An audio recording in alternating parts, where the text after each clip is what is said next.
Donkey Kong Bananza should be called Donkey Kong Odyssey because the amount of similarities with Super Mario Odyssey is astounding. You can go down the list line for line and check off every single box, and it's nearly identical. The core gameplay loop revolves around finding super bananas instead of super moons, which also happen to have a similar shape. Instead of Cappy powers that largely enhance Mario's abilities, you now have Bananzas that drastically alter DK's abilities.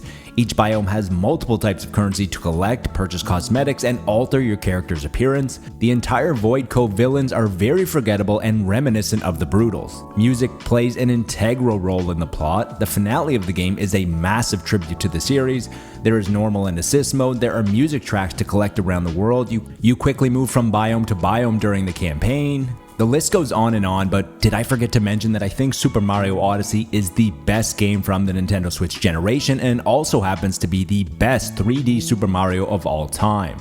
Taking inspiration from a prestige title like this is actually a fantastic idea.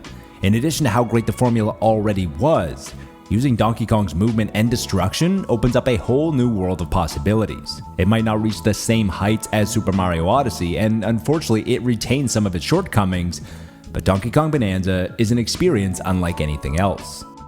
Donkey Kong Bananza begins on Ingot Isle, where all of the monkeys are mining Banandium gems which contain superpowers similar to super moons. Ingot Isle serves as a bit of a tutorial area, and after getting your feet wet with all of the incredible smashing abilities and understanding the destruction of the world, you are quickly introduced to the main villain, Void Kong, and the rest of his associates from the evil company, Void Co. Void Kong was operating a failing mining business until he learned about the power of the Banandium gems, and like most evil villains, he has become power hungry and wants to seek out world domination. If Donkey Kong wants a chance to stop Void, he must descend to the core of the planet where the Banandium root resides. Donkey Kong quickly finds an ally that happens to be Pauline, who we know as Mayor Pauline from Super Mario Odyssey, except in Bananza, Pauline is only 13 years old. Together, they harness the power of music and the ability to dismantle Void Code traps all around the world, and they learn the power of Bananzas, which are huge transformative powers. As you travel from sublayer to sublayer, working your way to the planet core, you will cross all types of different environments from forests, deserts, and frozen tundras,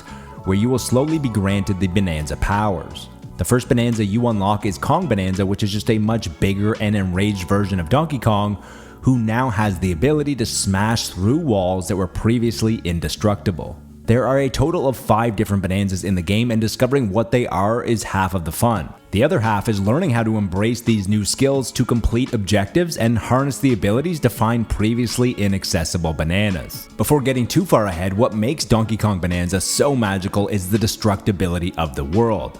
Not only is smashing nearly everything therapeutic, but it also adds a layer of complexity and creativity for finding hidden items or solving puzzles. One of the biggest improvements from the Odyssey formula is that Bananza has an added layer of depth on top of a few of the systems. Finding enough money around the world to purchase new outfits for Mario was a joy and was a reward on its own.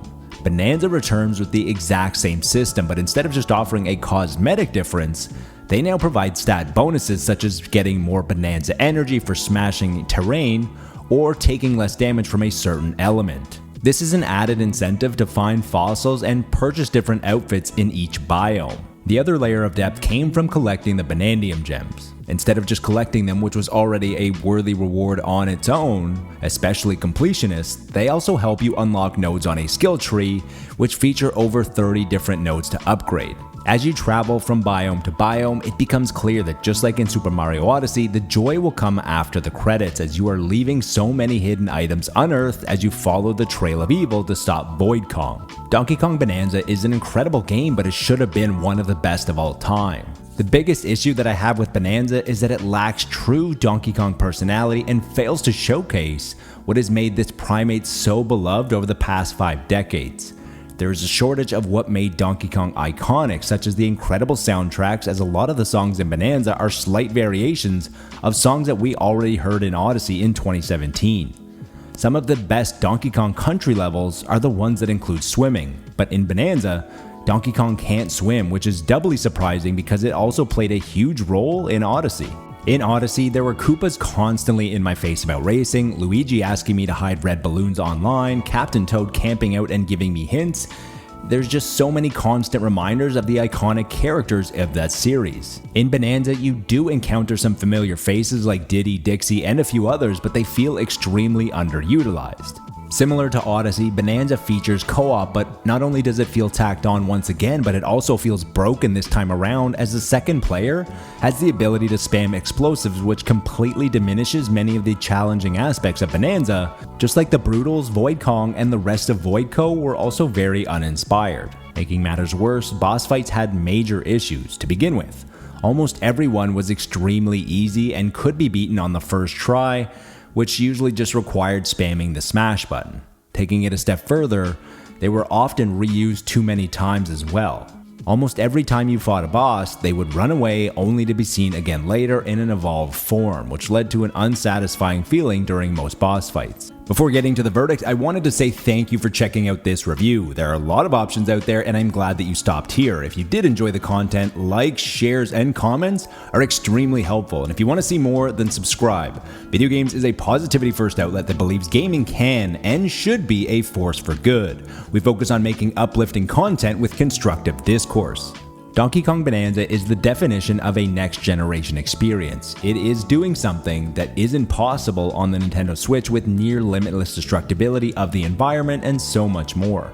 Whatever flaws Donkey Kong Bananza might have, it's overcompensated with a level of fun that is rarely achieved. For the entire life cycle of the Switch, Super Mario Odyssey was the game that you needed to get with the Nintendo Switch. While I don't think that Donkey Kong Bananza reaches the same heights as Super Mario Odyssey, I do feel confident that over the next 7 years, when someone asks me what is the game to buy for the Switch 2, Donkey Kong Bananza will be that answer. That's all for today, but until next time, be good to your fellow gamer, but more importantly, be better to your fellow human.